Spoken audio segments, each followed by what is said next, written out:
Hello, Daniel and Laura. This book is called Mr. Wolf's Pancakes by Jan Fearnley.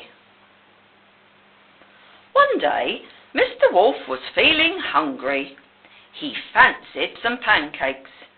Yum, yum, he said, licking his lips at the thought of a big pile of fresh, delicious pancakes. Mr. Wolf had never made pancakes before, so he took his big recipe book down off the shelf and looked inside. But wolves can't read very well, and Mr. Wolf had trouble making sense of it. So he went to get some help from his neighbours. He called on Chicken Licken, who lived next door. "Please, can you help me read this?" he asked. "No," said Chicken Licken, slamming the door in Mr. Wolf's face. Bang! "Oh dear," sighed Mr. Wolf. He sat down, slowly read the book, and worked out what he needed, all by himself. Mr. Wolf looked in the cupboard for the ingredients, but he couldn't find anything he needed. "I'll go to the shop," he decided, and he settled down to write a list. But wolves aren't very good at writing, so Mr. Wolf called on Wee Willie Winkie. "You're very clever," said Mr. Wolf. "Can you help me write my shopping list, please?" "No," said Wee Willie Winkie. "Go away." He slammed his door. Bang! "There's no need to be like that," said Mr. Wolf quietly. Mr. Wolf sat down and tried very hard with his writing until he had made his shopping list all by himself. Now he needed to count his money to make sure he had enough.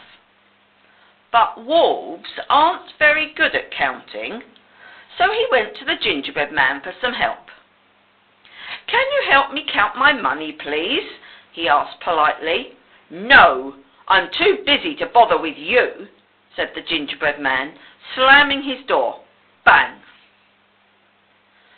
So poor Mr. Wolf had to sit down and count his money. It took him a long time, and he had to check it 3 times before it was right. But he did it all by himself. Mr. Wolf needed a basket to carry his shopping, so he called on Little Red Riding Hood. "Please, may I borrow your basket?" he asked very nicely. "I'm not lending my basket to you," said Little Red Riding Hood. "Now clear off." So Mr. Wolf set off to the shop without a basket. "I'll manage," he said. Mr. Wolf went to the shop. He looked at his list, remembered what he needed, counted out his money, and carried the eggs, milk and flour home, all by himself. Now it was time to make the pancakes, but wolves aren't very good at cooking, so Mr. Wolf called on the 3 little pigs. "Please, can you help me cook my pancakes? I'll share them with you," he said kindly. "No chance," chorused the pigs, slamming their doors. Bang, bang, bang. Mr. Wolf felt sad because nobody wanted to help him. Mr. Wolf went home and started to make the pancakes all by himself. Soon there was a huge pile of delicious pancakes on the table, all ready for eating. Now, as Mr. Wolf had been making his pancakes, a lovely smell had drifted out of the kitchen. All his neighbours could smell it, and it made them feel very hungry. They wanted some pancakes too. They decided to try their luck. So they knocked on Mr. Wolf's door. "Give us some of your pancakes," said the rotten lot. "Why should I give any to you?" said Mr. Wolf.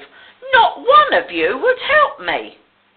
"We'll help you eat them," replied Mr. Wolf's neighbours nastily. "Anyway, we're not going away until you give us some."